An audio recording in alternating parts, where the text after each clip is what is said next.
Vladimir Putin plans to continue fighting in Ukraine and weaken Donald Trump's position in peace negotiations by escalating tensions between the U.S. and the rest of the world, according to a Russian document obtained by Western intelligence.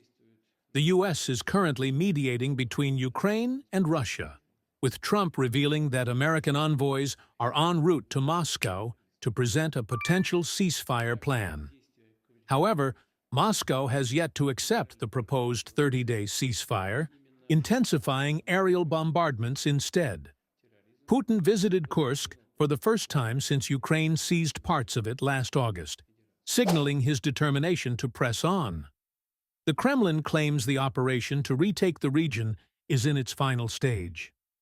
Meanwhile, Poland, fearing Russia's aggression, has asked the U.S. to base nuclear weapons on its territory.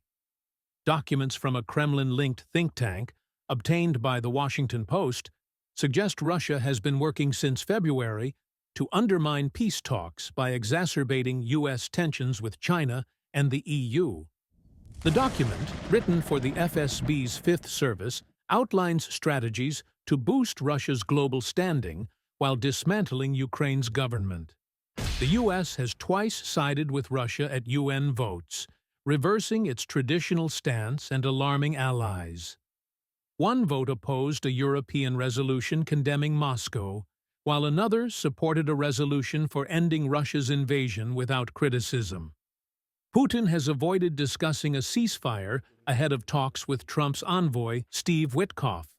Instead, he has focused on reclaiming lost territory. Russian forces claim to have captured hundreds of Ukrainian troops in Kursk, whom Putin has vowed to treat as terrorists rather than prisoners of war. Footage shows captured soldiers being forced to chant pro-Russian slogans, a violation of wartime conduct. Russia remains cautious about a truce, with its London ambassador, Andrei Keelin, insisting that the Kremlin will approach any ceasefire under strict conditions, similar to its previous demands on Ukraine, the U.S., and NATO. These demands, seen as unacceptable by the West, continue to stall negotiations.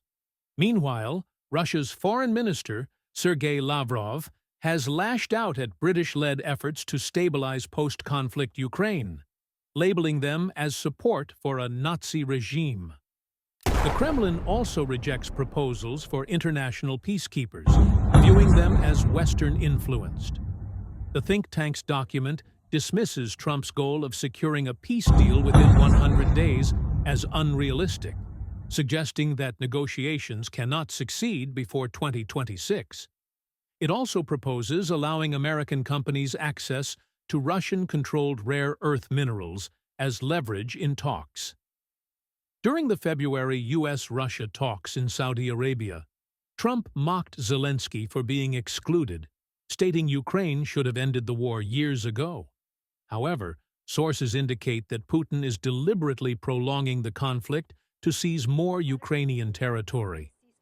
Russia's superior troop numbers and military advantage reinforce its bargaining power, making the proposed ceasefire difficult for Putin to accept.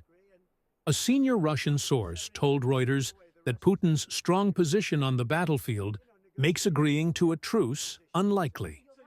Kremlin spokesperson Dmitry Peskov has stated that Russia awaits further details on the U.S. proposal before responding. One of Putin's likely demands is a halt to Western military support for Ukraine. Trump has hinted at potential financial pressure on Russia, but emphasized his preference for achieving peace through negotiation rather than economic measures.